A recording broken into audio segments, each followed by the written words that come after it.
साथियों, इस वक्त हम जम्मू यूनिवर्सिटी में हैं। प्रोफेसर राकेश अत्री हमारे साथ हैं और 14 अप्रैल को बाबा साहेब भीमराव अंबेडकर के जन्म उपलक्ष्य में जो अंबेडकर मेला किया जा रहा है उस कमेटी के भी ये मेंबर हैं। और किस तरीके से ये मेला ऑर्गेनाइज करवाया जाएगा, इस प्रोग्राम में कौन कौन लोग आने वाले हैं और किस तरीके से इस प्रोग्राम को किया जाएगा, उस पर बात करने के लिए हम इनके पास आए हैं।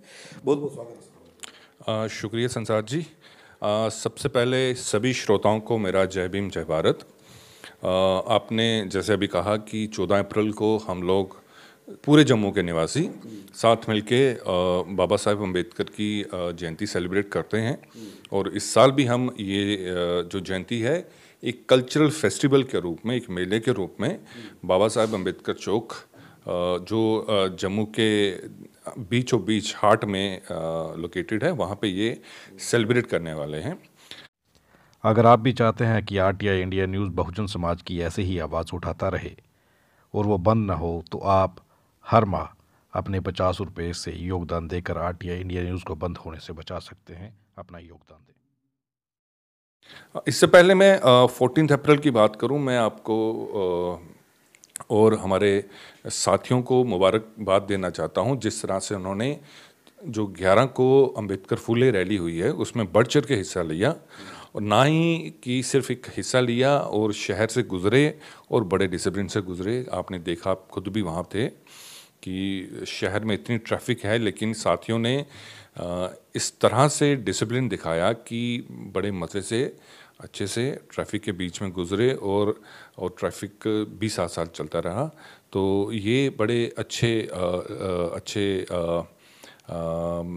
तहजीब है जो हमारे साथियों ने, अम्बेडकरवादी साथियों ने वहाँ दर्शाई। अमूमन रैलियां होती हैं, रैलियों में देखते हैं हुड़दंगबाजी होती है, लेकिन ये रैली इतनी पीसफुल तरीके से और इतने सभ्यता के तरीके के साथ लोगों ने ये रैली निकाली। किसी को परेशानी नहीं आई और रोड के बिल्कुल साइड पर चले लोग। यहाँ से ये माना जाए कि बहुजन समाज को जिस तरीके से लोग बदनाम करते हैं कि ये असभ्य लोग हैं, लोगों की एक धारणा थी, वो धारणा जो हो बदलती हुई नज़र आ रही। देखिए संसार जी, हम लोग संविधान को मानने वाले लोग हैं, हम बाबा साहेब को मानने वाले लोग हैं। और बाबा साहेब को मानने वाले लोग अगर संविधान को नहीं मानेंगे, रूल्स एंड रेगुलेशन को नहीं मानेंगे, तो वो अम्बेडकरवादी नहीं हो सकते। और परसों की रैली में हमारे मित्रों ने ये साबित कर दिया कि हम सच में अम्बेडकरवादी हैं। हमें पता है कि सिविल सेंस क्या है, शहर में किस तरह से दूर दूर से लोग आते हैं, बच्चे आते हैं, बुजुर्ग आते हैं, उनके लिए उनकी जो पेशेंट्स आते हैं, उनकी गाड़ियां कहीं रुके ना, इसलिए जो साथियों ने भरपूर कोशिश की और बहुत ही अच्छे से रैली को मैनेज किया। मिला के कितने लोग थे? मेरे को जो वीडियोस मैंने देखे हैं, जो सोशल मीडिया पे मेरे पास वीडियोस पहुंचे हैं, काफ़ी संख्या दिखाई दे रही थी। अगर आंकड़े जानना चाहें तो कितने लोग थे? अगर आप लोगों की बात करें तो मुझे लगता है ये लगभग 3 से 4 हज़ार के बीच में रैली थी। 800 से ज़्यादा इसमें बाइक्स थे, स्कूटर्स थे, स्कूटीज थी। 200 के करीब इसमें छोटी जो व्हीकल्स हैं, 4 व्हीलर्स जो रहते हैं, अपनी कार्स हैं या एसयूवीज़ हैं, तो वो थी। तो मुझे लगता है लगभग 3 से 4 हज़ार के करीब जो लोग थे उन्होंने पार्टिसिपेट किया। और काफ़ी सारे लोग, मतलब हज़ारों की संख्या में लोग जो हैं वो रैली के सामने पैदल भी चल रहे थे, इंक्लूडिंग मी। मैंने भी सतवारी चौक से लेके अंबेडकर चौक तक जो लगभग 8 किलोमीटर का डिस्टेंस होगा वो पैदल चला। और काफ़ी सारे साथी जो थे मेरे साथ, काफ़ी सारे नौजवान भी और सीनियर साथी भी। ठीक है, 1982 और 83 के बाद एक बड़ा रैली के रूप में लोगों का जमावड़ा दिखा है, इकट्ठ दिखा है लोगों का, जो 82 और 83 के समय दिखा करता था जब कांशीराम जी हुआ करते थे। उसके बाद धीरे धीरे कम होने लगा। तो आप समझते हैं कि बहुजन समाज अब समझने लगा है कि उन लोगों को संविधान को समझना चाहिए या अंबेडकर की सोच पर चलना चाहिए? देखिए संसार जी, जो 82 और 83 की आप बात कर रहे थे, तब समाज पढ़ा लिखा नहीं था। अब समाज जो है वो पढ़ा लिखा है। अब समाज जो है उसको अपने अच्छे बुरे के बारे में पता है। वो पॉलिटिकली सोशली ज़्यादा समझ रखता है। और आज के दिन इतनी संख्या में लोगों का, स्पेशली वो जो लोग जो एसी में बैठते हैं, वो नौजवान साथी जो पढ़े लिखे हैं, उनका बाहर आना उससे भी ज़्यादा इम्पॉर्टेंट है, 82 और 83 से भी इम्पॉर्टेंट है, क्योंकि ये वो लोग हैं जो जिस रिप्रेजेंटेशन की हम बात करते थे वो रिप्रेजेंटेशन काफ़ी हद तक हमें जितनी भी हमें मिली है उस रिप्रेजेंटेशन, चाहे वो आप बिजनेस देख लीजिए, चाहे वो जॉब्स देख लीजिए, उसमें रिप्रेजेंट करने वाले लोग हैं। तो ये लोग जो हैं, ये जो जनसंख्या जिनको मैं इंटेलेक्चुअल्स भी कहता हूँ और यंग इंटेलेक्चुअल्स कहता हूँ, उनका रैली में आना ज़्यादा इम्पॉर्टेंट है। 82 और 83 एक अपना एक ज़माना था, तब लोग इमोशनली बहुत मोटिवेटेड थे। आजकल लोग जो हैं इमोशनली तो मोटिवेटेड हैं बट ब्रेनी भी हैं। ठीक है, आप क्या समझते हैं कि दो कारण क्या होंगे? देश के हालात लोगों को संविधान की ओर ले जा रहे हैं, या फिर लोग हिस्ट्री को पढ़ रहे हैं तो उन्हें लग रहा है कि हमें बाबा साहेब अम्बेडकर के दिखाए हुए मार्ग पर चलना चाहिए, राजनीति में भाग लेना चाहिए, हमें वो जो रैलियां हैं जो बाबा साहेब की याद में की जाती हैं उनमें भाग लेना चाहिए?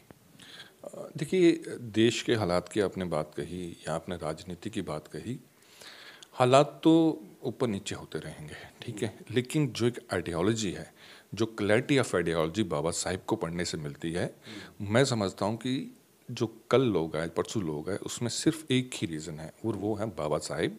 बाबा साहिब का दिखाया हुआ क्लियर आइडियोलॉजी का पाथ जो कि समानता की तरफ ले चलता है, सिर्फ आपस में नहीं बाकियों के साथ भी।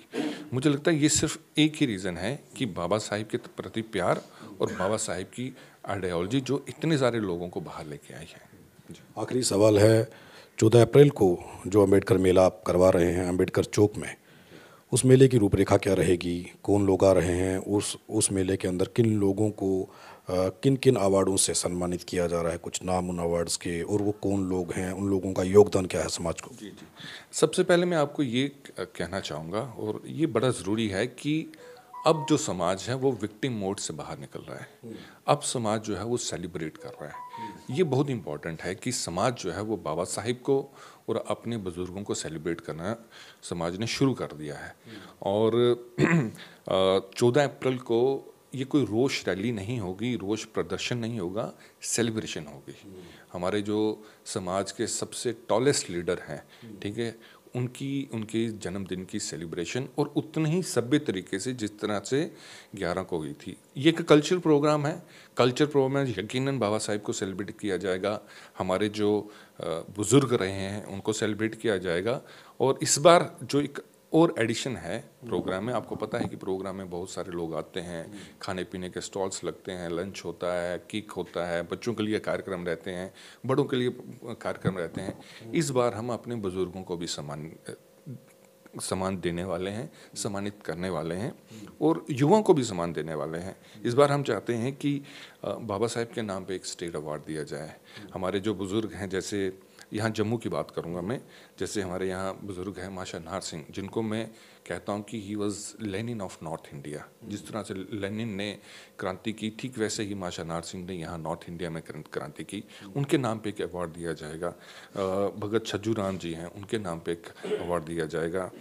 भगत अमरनाथ जी हैं, उनके नाम पे अवार्ड दिया जाएगा। एडवोकेट बाबू मिल्खी राम जी हैं, जिन्होंने मतलब बिना चप्पल के भी दौड़ के उन्होंने लोगों की सेवा की, उनके नाम पे अवार्ड है। और इसके अलावा शहीद उधम सिंह अवार्ड है, यूथ जो हमारे ग्रुप्स हैं जो बड़ा काम कर रहे हैं, एकलव्य अवार्ड है। तो इस तरह काफ़ी लंबी लिस्ट है। एक और अवार्ड जो है वो बाबा आज़म मसूद चौधरी, जो यहीं के इसी जम्मू की मिट्टी के, अभी उनके थोड़े दिन पहले उनका देहांत हो गया, उनके नाम पे अवार्ड है। तो इस तरह कुछ अवार्ड जो हैं वो हमारे लोकल लीडर्स के लिए हैं, उनके नाम पर हैं। और कुछ हमारे जो नेशनल लीडर्स हैं, जैसे माता सावित्री बाई फुले हो गई, माता रमाबाई हो गई, ज्योतिराव फुले जी होंगे, ठीक है, इन सब के नाम पे भी कुछ अवार्ड्स जो हैं वो हमने इस बार रखे हैं। और जो हमारे स्पेशल वेटरन्स हैं जो काम कर रहे हैं काफ़ी सालों से अपने समाज के उत्थान के लिए, उनको अवार्ड सम्मानित किया जाएगा। बहुत बहुत धन्यवाद हमारे साथ प्रोफेसर साहब बात करने के लिए। तो साथियों, इस अम्बेडकर मेले में आप लोग इतनी संख्या में आए कि वहाँ पर जगह कम पड़ जाए।